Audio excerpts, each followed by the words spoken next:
ఇదే వేదిక మీద ఈ రాష్ట్ర ముఖ్యమంత్రిగా ఉన్నటువంటి రేవంత్ రెడ్డి కూర్చున్నా కూడా ఇంతమందిని ఆపడం సాధ్యం కాకపోయింది. చంద్రశేఖరరావు గారు మాట్లాడితే తెలంగాణ దద్దరిల్లిపోయి ఊగిపోతున్న చంద్రశేఖరరావు గారు కూర్చున్నా కూడా ఇంతమంది ఆగిపోయేటోళ్ళు. మా అందరిని చూసి ఏదో మాట్లాడతారని కాదు, ఒకే ఒక్క అంశం ఉన్నది.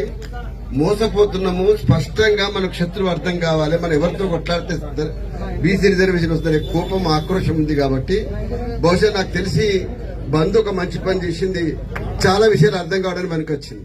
అది రిజర్వేషన్కి ఏం అక్కడ వచ్చిందో తర్వాత తప్పకుండా అర్థం చేసింది. కాబట్టి ఆ చివరిలో బహుశా నాకు తెలిసి ఇందిరా పార్క్ లో 3 గంటల సందర్భం లోపల నా కనుచూపు మేర జనం కనపడుతున్నారంటే అది 100% మీ చైతన్యం మాత్రమే. ఈ చైతన్యాన్ని కాపాడుకోవాలి. మనం కాపాడుకుంటేనే రిజర్వేషన్ సాధించగలుగుతాం. చాలా మంది చాలా స్పష్టంగా మనం కూడా మళ్ళీ చెప్పాలి. మా ఇస్సా గారికి చెప్తా ఉన్నా, మీరు ఇస్సా గారు ఇప్పుడు ఇస్సా కోసం మాట్లాడారు కాబట్టి రాహుల్ గాంధీ ఏం మాట్లాడారు, మన ఇస్సాదారి భాగేదారు అన్నారు. కానీ ఇస్సా గురించి ఇద్దరు గురించి మాట్లాడని చెప్తా ఉన్నా. మనం 52% అనే డిమాండ్ నుంచి ఎందుకో కామారెడ్డి రిజర్వేషన్ పేరు వచ్చి అట్లా వచ్చింది కాబట్టి అట్లే వెళ్ళిపోతా ఉన్నాం.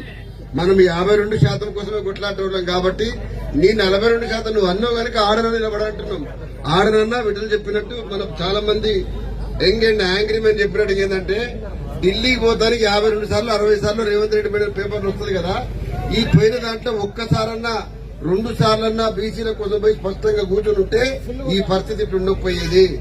రాహుల్ గాంధీ గారు దేశమంతా చక్కర కొట్టి తిరిగారు కానీ పార్లమెంట్ చుట్టూ తిరిగి ఒక్కసారి ఎవరు ఈ రిజర్వేషన్ కి అనుకూలంగా ఉన్నారు, ఎవరు లేరు, ఏ సంగతి కూర్చొని బీజేపీని కడగడానికి ఎక్కడికి పోతాను అనుకుంటే తప్పకుండా 9th షెడ్యూల్ ప్రస్తావన వచ్చి ఉండేది. ఏనాడు కూర్చొని ఇంతమంది సూరజ్ మండల్ గారు వచ్చినారు, అదేవిధంగా హరిశ్చంద్ర మండల్ గారు వచ్చినారు. ఇట్లాంటి వాళ్ళందరూ కూర్చొని ఢిల్లీలో కూర్చొని ఏం చేస్తే సాధ్యమైంది, మీ అందరికి మన ఈశ్వరయ్య గారు ఉన్నారు, వీళ్ళందరూ కూర్చోబెట్టుకుని మాట్లాడితే ఇది ఒక సమస్యనే కాదు. ఒక్కసారి కూడా ఢిల్లీ లోపల ఇవాళ దేశంలో ప్రతిపక్షానికి నేనే ముందున్నా చెప్పేటువంటి పార్టీ స్పష్టంగా కూర్చొని నిర్ణయం తీసుకుంటే కనుక ఇవాళ తెలంగాణ రిజర్వేషన్ తప్పకుండా కూడా ఒక అడుగు ముందు పడేది.